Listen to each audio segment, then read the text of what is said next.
नमस्कार। कार्यक्रम कला संगम में मैं प्रतिमा शर्मा आप सभी दर्शकों का स्वागत करती हूँ, अभिनंदन करती हूँ। कला, संस्कृति, साहित्य, संगीत, गायन, वादन और हमारी लोक परंपराओं को समर्पित है कार्यक्रम कला संगम। हम इसमें आपकी मुलाकात करवाते हैं कला संस्कृति से जुड़ी हुई तमाम नामचीन हस्तियों से। ये कार्यक्रम है हमारी परंपराओं को सहेजने वाला, हमारी विरासत को सहेजने वाला। आज हमारे साथ हैं तिनसुकिया, असम को अपनी कर्म भूमि बनाने वाली कलमकार डॉक्टर निशा नंदिनी भारतीय। आइए उनसे रूबरू होते हैं, लेकिन उससे पहले एक नज़र डालते हैं उनकी कलामय यात्रा पर। शब्दों के संसार में अपनी कल्पनाओं के रंग भरती एक कलमकारा, जो समाज की तमाम संगतियों और विसंगतियों को आंखों से देखती हैं और कलम से कागज पर उकेर देती हैं। वो हैं डॉक्टर निशा नंदिनी भारतीय। बचपन से कविताओं और कहानियों को पढ़ने का शौक रहा। घर में एक साहित्यिक माहौल रहा। पिता इंजीनियर बैजनाथ गुप्ता और माता राधा देवी के घर जन्मी निशा नंदिनी बचपन से ही मेधावी, संस्कारी बेटी रही हैं। इन्होंने अपना कर्म स्थान सुदूर भारत असम की भूमि तिनसुकिया में बनाया।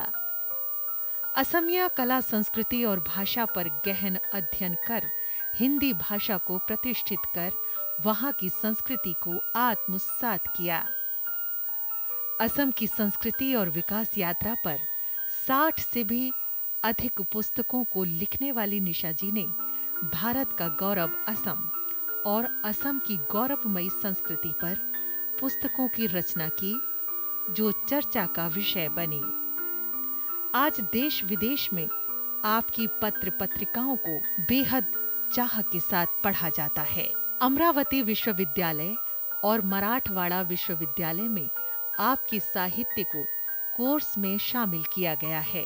हाल ही में आपने 2020 और 21 में 2 इंडिया बुक रिकॉर्ड्स बनाए, जिनमें 900 से अधिक सामाजिक और देशभक्ति रचनाओं का संग्रह शामिल है। साहित्य, संस्कृति एवं कला जगत में आपका कार्य और योगदान बेहद प्रशंसनीय है। असम नॉर्थ ईस्ट का वो राज्य है जहाँ की जनजातीय भाषाएं, लोक परंपराएं, वहाँ की संस्कृति एक अद्भुत तरीके की है और उसको समझना और समझकर पन्नों पर उकेरना एक बड़ा काम होता है। निशा नंदिनी जी ने असम की संस्कृति को बहुत करीब से देखा है, गहनता से देखा है और फिर उसको अपने कलम से पन्नों पर उकेरा है। आज वो हमारे साथ हैं। आइए उनका स्वागत करते हैं कार्यक्रम कला संगम में। निशा नंदिनी जी, आपका बहुत बहुत स्वागत है कार्यक्रम में।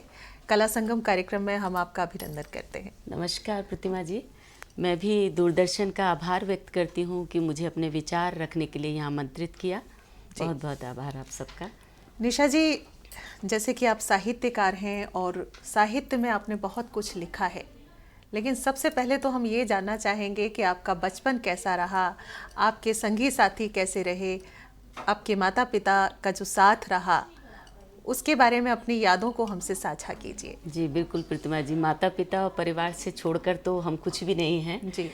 तो मैं आपको बताऊं कि मेरा बचपन तो जन्म स्थान यानी बचपन रामपुर उत्तर प्रदेश में जी बीता मेरा बचपन। मेरे पिताजी वहाँ शुगर फैक्ट्री में चीफ इंजीनियर थे और मेरे पिता चीफ इंजीनियर होकर भी साहित्य में बहुत रुचि रखते थे। अच्छा। तो वो घर में एक माहौल था, साहित्यिक पत्रिकाएं आती थी।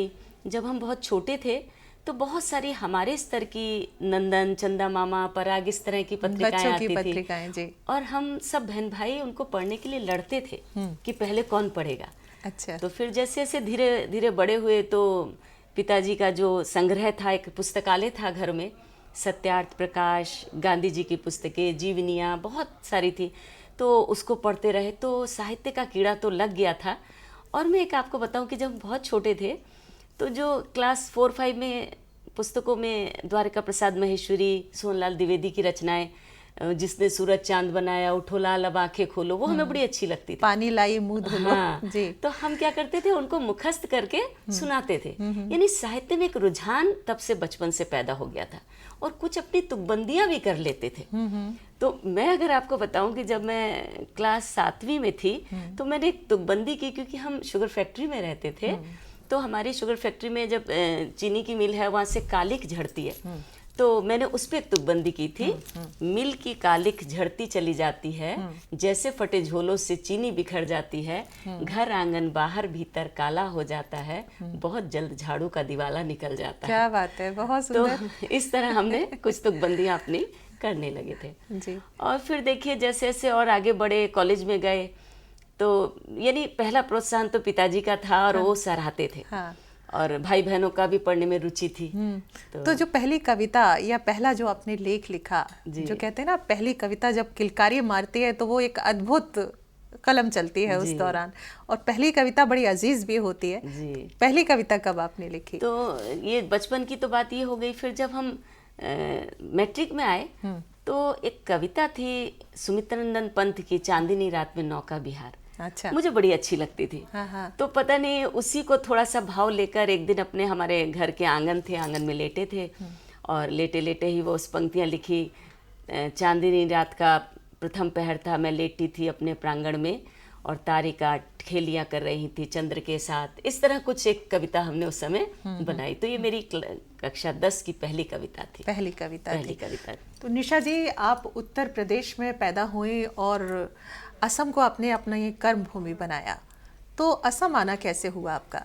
जी प्रतिमा जी, मैं आपको बताऊं कि मेरी 21 साल में मेरा विवाह हो गया। तो मेरा शादी जो है मध्य प्रदेश के ग्वालियर में हुई, लेकिन मेरे पति जो थे वो असम में व्यवसायी थे। तो बस 22 साल की उम्र समझिए तो हम असम में आ गए, और वो हमारा कर्मस्थल रहा। 36 साल वहाँ रहते हुए हो गए। तो जो कुछ भी मैंने साहित्य की सेवा की, जो कुछ भी सीखा और जो कुछ भी अपनी सेवा दी, वो सब असम को दी। और मैं कहूँगी कि असम ही मेरी जन्म स्थल है अब तो। जन्म स्थान भले ही रामपुर में हुआ, क्योंकि वहाँ सिर्फ 21 साल का समय बिताया, यहाँ 36 साल का लंबा दौर रहा है। निशा जी, असम में आपका एक लंबा सफ़र रहा है, और वहाँ की कला संस्कृति को आपने बहुत करीब से देखा है। कैसी है वहाँ की संस्कृति, कला, आप हमसे साझा कीजिए। जी बिल्कुल, मैं कहूँ कि असम की जो कला संस्कृति है वो इतनी वैदिक संस्कृति से जुड़ी हुई है, जो हमारी वास्तव में हमारी जो भारतीय संस्कृति है, जो वेदों से आई है, उसी से पूरी तरह जुड़ी है। आज पूरे भारतवर्ष में कहीं ना कहीं हम अपनी भारतीय संस्कृति को लुप्त करते जा रहे हैं, पर असम ने अभी भी अपनी संस्कृति को पकड़ के रखा है।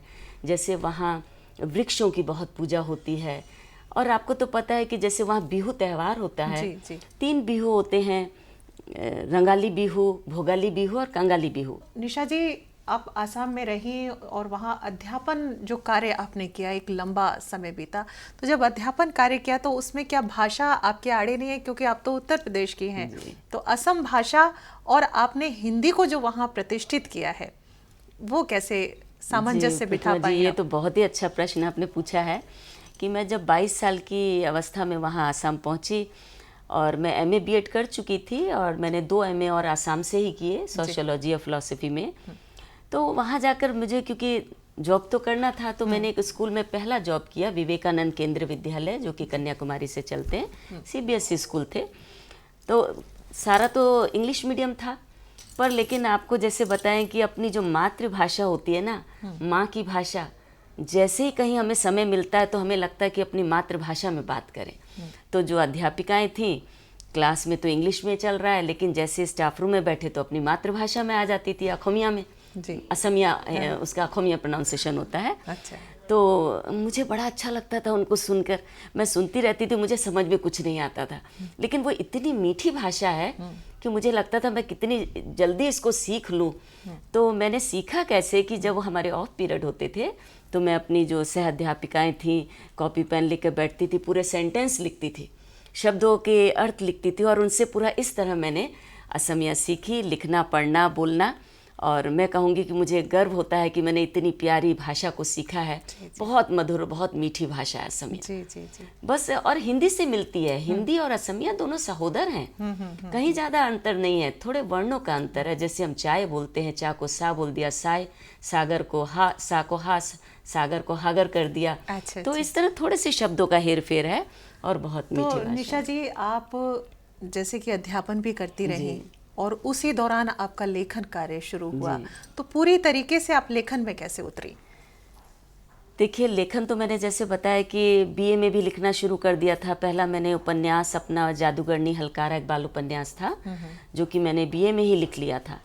और फिर एमए में आते आते मैंने एक भावगुल में एक काव्य संग्रह था, वो लिख लिया था, पर प्रकाशित नहीं किया था। और काफ़ी कुछ लिख लिया था। जादूगरनी हलकारा 2 भाग हैं, जादूगरनी हलकारा, जादू शीश महल, दोनों का अखोमिया में भी अनुवाद हो चुका है, असमिया में अनुवाद हो चुका है।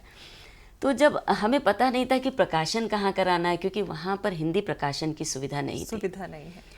और मैं आपको और थोड़ा सा एक बात बताऊंगी कि जब मैं स्कूल में थी तो हमारे जब एग्जामिनेशन ड्यूटी होती थी तो इतना साइलेंट होता था। तो घूमते घूमते हम क्या करते थे, एक पेपर हाथ में रखते थे और चलते फिरते ही थोड़ी सी कुछ पंक्तियाँ दिमाग में आती थी तो लिखते थे। तो मेरा बहुत सारा लेखन इन्विजिलेटर ड्यूटी में हुआ है। अच्छा। बैठते नहीं थे। अच्छा। क्योंकि ड्यूटी दे रहे हैं, बैठेंगे तो बिल्कुल भी नहीं, लेकिन चलते चलते पंक्तियाँ कुछ याद आई, दिमाग में चलती रहती थी उस समय, और बस लिखते रहे। इस तरह अब 18 काव्य संग्रह हो गए, जीवनी संग्रह है, निबंध संग्रह, यात्रा वृत्तांत, तो इस तरह 50 पुस्तकें हो चुकी हैं।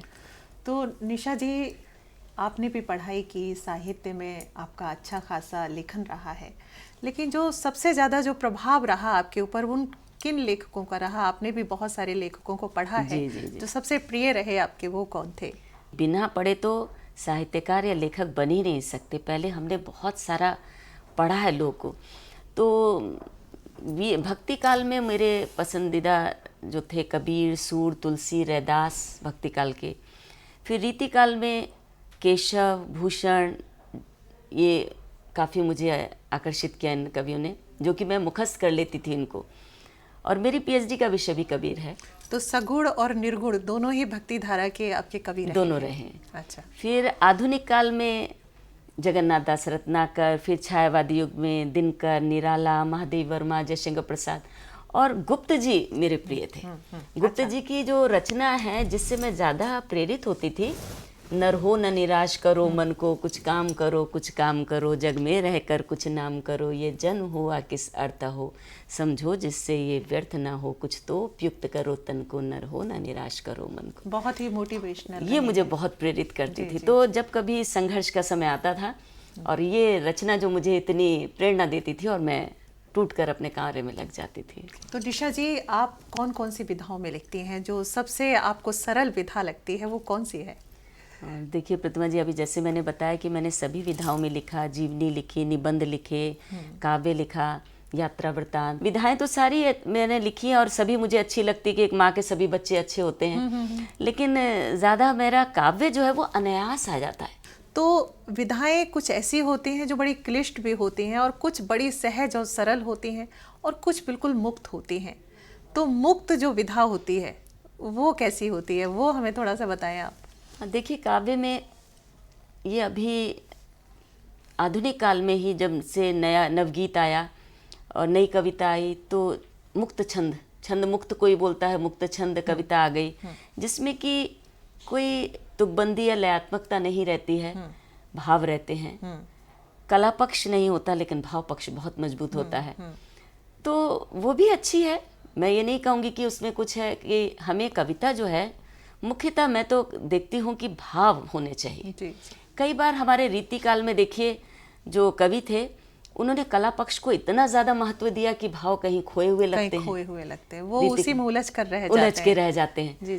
तो दोनों ही अपनी अपनी जगह अच्छी हैं, जिसमें लयात्मकता है, और ज़्यादा तो जिसमें कला पक्ष भाव पक्ष दोनों ही हो, जो हमारे छायावादी कवियों ने दिया है। जैसे मैंने अभी गुप्त जी की रचना आपको बताई, तो वो हमें स्मरण करने में, मेमोराइज करने में बहुत सरल होती है। तो निशा जी, आपने असम की जो संस्कृति पर एक बड़ा लेख लिखा है, कुछ किताबें भी लिखी हैं, कौन कौन सी किताबें लिखी हैं आपने? देखिए, एक तो मैंने ये असम की गौरवमयी संस्कृति। अच्छा। इसमें असम के बारे में काफ़ी कुछ लिखा है जी। एक भारत का गौरव असम। अच्छा। दो किताबें लिखी हैं। हाँ, तो इनकी संस्कृति के बारे में बहुत छोटी छोटी संस्कृति है वहाँ की, जो हमें अब जैसे बताएं आपको कि एक चावल होता है वहाँ, बोड़ा चावल बोलते हैं। हाँ, हाँ। तो जिस समय मुगल पीरियड था तो सैनिक जब जाते थे युद्ध के लिए तो वो बोड़ा चावल लेके जाते थे, और वो चावल के लिए ना आपको गर्म पानी चाहिए, ना कोई आपको गैस चाहिए या अग्नि चाहिए, सिर्फ आप ठंडे पानी में डाल दीजिए थोड़ी देर, और जिस तरह पोहा वगैरह फूल जाता है इस तरह वो फूल जाएगा, और गुड़ ले जाते थे और उसके साथ वो खाते थे उसको। एक और बात की, जो आकाशवाणी का सर्व भाषा कवि सम्मेलन जो होता है जी, आप उसके अभी एक हिस्सा रहे हैं, वो क्या आपकी यादगार बातें हैं, वो भी हमसे साझा जी कीजिए। बिल्कुल। ये भारत सरकार आकाशवाणी का सर्वभाषा कवि सम्मेलन हर साल होता है। 2018 में मुझे आसाम के तिनसुकिया शहर से चयनित किया गया। मृदुल हलोई जी थे जिन्होंने असमिया भाषा पढ़ी में अपनी कविता पढ़ी थी, और मुझे उसका अनुवादक के रूप में लिया गया। तो ये हमारा कार्यक्रम इंदौर में हुआ था, और वो हमारा एक बहुत ही यादगार लम्हा था, क्योंकि हमने वर्ल्ड बुक रिकॉर्ड बनाया उसमें। ऐसे तो ये हर साल होता है, पर वो इतना अच्छा था कार्यक्रम कि वर्ल्ड बुक रिकॉर्ड में दर्ज किया गया। तो ये हमारा बड़ा यादगार लम्हा था। आपने निशा जी ज़्यादातर प्राकृतिक बातों को अपनी कविताओं में दे रखा है, और जो संस्कृति से रिलेट करती हैं बातें उनको आपने लेखन में अपना ज़्यादा प्रयोग किया है। तो इसकी जो प्रेरणा आपको मिलती है वो कैसे आप सहज रूप से उसे ग्रहण कर पाती हैं? ये आप जो का प्रश्न है कि मैं देखिए प्रकृति के बीच रहती हूँ जी। मैं आपको बताऊं प्रतिमा जी, जो मेरा घर है वो चारों तरफ खेत है और बीच में मेरा घर है। क्या बात। धान के खेत हैं। तो जब सुबह उठते हैं चारों तरफ चिड़ियाँ चहक रही हैं, अलग पक्षियों की आवाज़ें आ रही हैं, तो ऐसा मुझे प्राकृतिक वातावरण मिलता है कि खुद ब खुद मेरी कलम जो है चल जाती है। फूल खिले हुए हैं जी। तो ज़्यादातर, और मैं प्रकृति की से बहुत प्रेम करती हूँ। सुबह उठकर मैं पेड़ पौधों से बातें करती हूँ, उन्हें जल देती हूँ। बहुत मेरा प्रकृति प्रेम जो है उनके साथ रच बस गया है। निशा जी, जो आपकी किताबें हैं वो स्कूलों में लगी हुई हैं, पाठ्य पुस्तक जो हैं वो बच्चों को पढ़ाई जा रही हैं, तो उनका चयन कैसे किया गया सरकारी स्कूलों में जो लगी हुई हैं? देखिए प्रतिमा जी, ये तो मैं कहूँगी कि इसमें मीडिया का बहुत बड़ा योगदान है। अच्छा। पहले तो मैं बताऊँ कि एक संत गाडगे बाबा अमरावती विश्वविद्यालय बीकॉम प्रथम वर्ष में एक गुंजन किताब है, जिसमें मेरी एक कविता चल रही है प्रयत्न, और उसको काफ़ी यूनिवर्सिटी के काफ़ी मात्रा में बच्चे पढ़ रहे हैं। और एक स्वामी रामानंद तीर्थ मराठवाड़ा विश्वविद्यालय नांदेड़ में बीए, बीएससी, बीकॉम तीनों में जो अनिवार्य हिंदी होती है, गद्य तरंग एक पुस्तक का नाम है। वहाँ एक वीरांगना कनकलता बरुआ, उनकी जीवनी परख लेख चल रहा है। और मैं यहाँ थोड़ा कनकलता बरुआ के बारे में बताऊँगी कि कनकलता बरुआ असम की स्वतंत्रता सेनानी थी। अंग्रेज़ों का भारत छोड़ो आंदोलन के समय 1942 में उनको गोली मार दी गई थी। अच्छा। तो और बहुत युवा थी वो। तो ये मेरे जीवनी परख लेख वहाँ चल रहा है। और आपने जो प्रश्न पूछा उस पर आती हूँ कि मीडिया कैसे इसमें सहयोग दिया। बस मैं अपना लेखन, चाहे वो फेसबुक हो या कहीं भी मीडिया में, मैं अपना सिर्फ लेखन ही डालती हूँ, कहीं लेख, कहीं कविताएं। तो कुछ लोगों को अच्छा लगा कि भाई आपके कोर्स में आना चाहिए, और मुझसे कांटेक्ट किया गया। निशा जी, जो आपकी इस सफ़र में जो आपके सहयोगी रहे, जो आपकी प्रेरणा रही, वो कौन लोग थे? देखिए, प्रेरणा तो काफ़ी लोगों से मिली है। जैसे मैंने आपको बताया कि बचपन में तो पिताजी ही थे जो बहुत उत्साहित करते थे हम सब भाई बहनों को, और हम लोग पढ़ने में भी बहुत अच्छे थे। मेरा सभी बहन भाई मैट्रिक से लेकर जितनी पढ़ाई की हमेशा प्रथम श्रेणी में रहे हैं। मैं एमए में जब मेरा इंटरव्यू, हम लोग का एक वो होता था 50-100 मार्क्स का इंटरव्यू, उसमें हमारे पूरे मार्क्स थे। तो पिताजी का बहुत योगदान था। फिर जैसे जैसे बड़े हुए तो स्कूल की टीचरें, कॉलेज की, हमारे एक्सटेम्पोर आशु कविता प्रतियोगिता होती थी। अच्छा। तो वो टॉपिक दिया जाता था, हम लिखते थे और हमेशा प्रथम आते थे, तो प्रेरणा मिलती चली गई। और अब विवाह के बाद मैं बताऊं कि मेरे पति बहुत अच्छे आलोचक हैं। अच्छा। मेरी सारी पुस्तकें वो पढ़ते हैं और उसकी गलतियां निकालते हैं। तो मैं तो बहुत उनका धन्यवाद देती हूँ कि मैं लिखने के बाद दोबारा पढ़ने का मन नहीं होता पुस्तकों को, लेकिन वो उसमें गलतियाँ निकाल कर मुझे बताते हैं कि अगर ये पंक्ति ऐसे होती तो अच्छा था। तो उनका बहुत बड़ा सहयोग है। तो इस तरह प्रेरणा मिलती गई और सफ़र आगे बढ़ता चला गया। तो अभी निशा जी आगे आप और भी लेखन कार्य में जुटी हुई हैं, आपकी जो लेखन यात्रा है वो निरंतर चल रही है, आगे क्या आपका लक्ष्य है? और अभी तो कुछ किया ही नहीं है प्रतिमा जी, अभी तो बहुत कुछ करना है। अभी तो मैं कहती हूँ कि मैंने 1% भी कुछ काम नहीं किया है। अभी समाज के लिए, राष्ट्र के लिए बहुत अच्छा लेखन करना है, बहुत अच्छा कुछ करना है और प्रकृति के लिए करना है। मैं कहती हूँ कि आओ सभी हम वृक्ष लगाएं, धरती को फिर स्वर्ग बनाएं, वृक्ष हमारे सच्चे साथी, क्यों ना इनसे हाथ मिलाएं। निशा जी, मैंने अभी आपके बारे में पढ़ा भी था कि आपने जो प्लास्टिक का जो रीयूज़ किया जाता है उसके बारे में भी आप हमें बताएं, क्योंकि मैंने आपको ये पढ़ा था कि आपने कोई रिकॉर्ड बनाया है। जी प्रतिमा जी, मैंने 2 इंडिया रिकॉर्ड बनाए हैं। जी। एक तो सबसे अधिक सामाजिक रचनाओं का रिकॉर्ड बनाया, 860 सामाजिक रचनाएं लिखी हैं। अच्छा। और जो हमारी प्लास्टिक की जो थैलियाँ जो रिसाइकलिंग नहीं होती हैं, जहाँ तहाँ पड़ी रहती हैं कूड़े में, और जो हमारे प्रदूषण करती हैं, धरती के लिए बहुत हानिकारक हैं, तो उसको मैंने आसपास के बच्चों से बिनवाया, जो हमारे बस्ती के बच्चे थे, और उसको लेकर उससे गमले बनवाए और गमले बनाकर उसमें पेड़ लगवाए। उसको पूरा एक के अंदर 8-10 पॉलीथीन डाल देते हैं और उसको कलर करते हैं, उसको सजा देते हैं, पॉलीथीन को पूरा गमले का रूप दे देते हैं और उसमें प्लांट लगाते हैं। और उसमें हम ऐसा प्लांट लगाते हैं जिसमें पानी कम चाहिए। अच्छा। दूसरा प्लांट भी लगा सकते हैं। पहली पॉलीथीन में अगर आप कुछ होल कर दें तो पानी का रिसाव हो जाता है। अच्छा। और अगर लास्ट वाली जो पॉलीथीन खराब हो जाती, फिर एक पॉलीथीन उसमें चढ़ा दीजिए। तो इस तरह कितना अच्छा यूज़ है इसका कि जो वो पॉलीथीन रिसाइकलिंग नहीं हो रही हैं वो भी काम में आ रही हैं और हम पेड़ लगा रहे हैं, तो दोहरा काम हो रहा है। ये भी तो एक कला है कि तो कलाकार कहाँ से कला निकाल लेता है, यही कला होती है। तो इस पर भी एक इंडिया रिकॉर्ड बना है। निशा जी, लेखन कार्य के साथ साथ एक साहित्यकार के लिए उसका जो सम्मान होता है वो उसके लेखन में 4 चांद लगा देता है और उसकी काबिलियत को बताता है। तो आपके सम्मान क्या क्या रहे इस दौरान, क्या क्या मिले? देखिए, वैसे तो बहुत सम्मान हैं, 40 के करीब हैं, पर मुख्य 2-4 सम्मान आपको बताऊंगी कि मैंने विदेशों की भी साहित्यिक यात्रा की है। तो क्राबी आइलैंड महोत्सव में 2017 में मुझे सम्मान मिला। 2016 में इंडोनेशिया और मलेशिया के सांस्कृतिक महोत्सव में मैंने शिरकत की थी, वहाँ एक सम्मान मिला। फिर नेपाल भारत साहित्य महोत्सव, उसमें सम्मान मिला।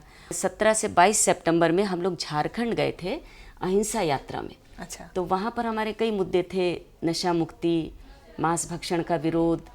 तो इस तरह के मुद्दे लेकर हमने 7 दिन झारखंड के काफ़ी जिलों का दौरा किया था। हमारे साथ पूरी टीम थी, तो वहाँ मुझे राष्ट्र गौरव सम्मान मिला था। अच्छा। प्रतिमा जी, ये है कि ये जो सम्मान होते हैं ना, ये हमें ये बताते हैं कि अभी आपको और करना है, ये आपको हमें बांध देते हैं कर्म में। जी जी जी, बिल्कुल एक जिम्मेदारी का भाव देते हैं। तो अब हमारे पर और ज़्यादा जिम्मेदारी है जी। कि हमें अभी राष्ट्र के लिए अपने बहुत कुछ करना है।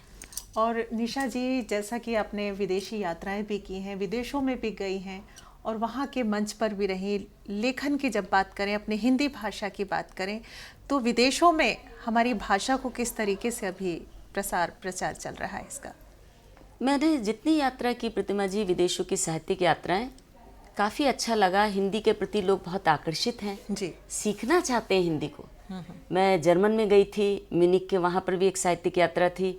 काफ़ी लोगों ने हिंदी के, जैसे नमस्ते तो सभी करते हैं, और कुछ 2-4 शब्द भी बोले, और भाव तो एक ही रहते हैं रचनाओं के। देखिए, वो जर्मन में पढ़ते थे और हमें आनंद आ जाता था, क्योंकि काव्य की कोई भाषा नहीं होती है। जी, जी। तो इस तरह जब हम हिंदी में पढ़ते थे, उनको आनंद आ रहा था। तो हिंदी एक ऐसी भाषा है, सभी सीखना चाहते हैं। तो हिंदी का विदेशों में अब हिंदी भाषा वो नहीं रही कि सिर्फ भारत की भाषा, विश्व की भाषा बन चुकी है। हमारी जो भारतीय संस्कृति है वो इतनी समृद्ध, इतनी रिच संस्कृति है कि हम उनकी संस्कृति को क्या लेंगे। वो ललायत रहते हैं हमारी संस्कृति को लेने के लिए। अब कोरोना काल ने हमें नमस्ते का देखिए सिखाया।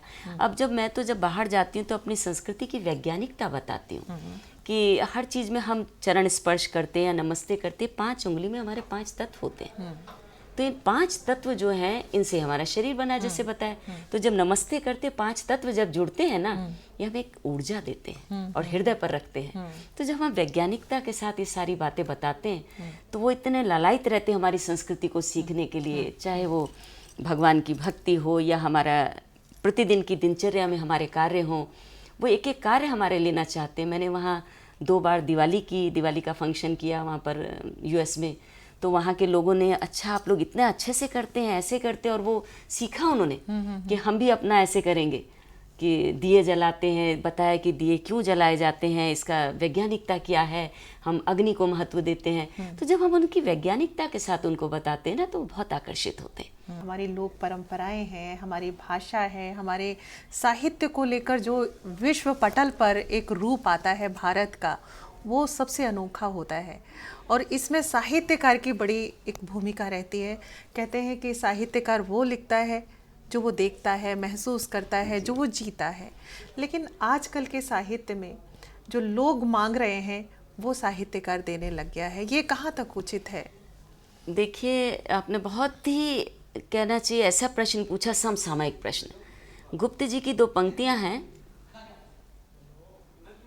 मैं उन पंक्तियों का ऐसे केवल मनोरंजन न कवि का कर्म होना चाहिए, उसमें उचित उपदेश का भी मर्म होना चाहिए। तो आज जो कवि या साहित्यकार हैं, मैं सब नहीं कहूँगी, लेकिन सिर्फ मनोरंजन के लिए हम स्वांतः सुखाए तो लिखते ही हैं, लेकिन जब तक हम समाज या राष्ट्र को कुछ अच्छा नहीं देंगे तो हमारा लेखन की सार्थकता नहीं। आप क्या चाहते हैं? अब एक साहित्यकार आप हैं, बहुत कुछ आपने पाया भी और समाज को दिया भी और दे रहे हैं, लेकिन एक ख्वाहिश होती है कि मेरे साथ ये हो या मैं ये कर पाऊँ। कोई ख्वाहिश है आप? देखिए, ख्वाहिश मैं अपनी पंक्तियों में बताऊंगी। जी जी। कर्ज बहुत बड़ा है इस मिट्टी के कणकण का, कर्ज बहुत बड़ा है इस मिट्टी के कणकण का, आ सकूं इसके काम ऐसा हर वो काम करती हूँ, लहू का एक एक कण वतन पर निछावर करती हूँ। और मेरी ख्वाहिश देखिएगा प्रतिमा जी, कफन के रूप में तिरंगे की ख्वाहिश रखती हूँ। क्या बात। कफन के रूप में तिरंगे की ख्वाहिश रखती हूँ, यानी मैं कुछ ऐसा, भगवान की कृपा हो, कुछ ऐसा कर जाऊं कि मुझे कफन के रूप में तिरंगा प्राप्त हो, बस मेरी ये ख्वाहिश है। निशा जी, ये सच है कि देशभक्ति से बढ़कर कोई भक्ति नहीं और माँ की सेवा से बढ़कर कोई सेवा नहीं। आप राष्ट्र जननी, वंदे मातरम और अपने देश की सेवा कर रही हैं, साहित्य लिख रही हैं। आज आप हमारे कार्यक्रम कला संगम में आई, आपने इतनी सारी बातें हमसे साझा की, इसके लिए हम आपका तहे दिल से शुक्रिया करते हैं, आभार करते हैं और आपका बहुत बहुत धन्यवाद करते हैं। धन्यवाद प्रतिमा जी, आपने और दूरदर्शन ने मुझे यहाँ बुलाया मेरे विचारों को साझा करने के लिए। मैं आप सबका आभार व्यक्त करती हूँ। नमस्कार। जो अपने कर्म क्षेत्र में अडिग रहते हैं वो अपनी मंजिल को पा ही लेते हैं। ऐसे ही एक साहित्यकार या कलाकार जो देखता है, सुनता है, महसूस करता है, जो उसमें कला कौशल होती है, उसको वो जीता है और दुनिया को देकर जाता है और अपनी यात्रा को बना देता है अनंत। कार्यक्रम कला संगम के अगले अंक में फिर हम आपकी मुलाकात करवाएंगे एक नए कलाकार से। तब तक के लिए कला संगम की पूरी टीम और मुझे दीजिए इजाज़त। नमस्कार।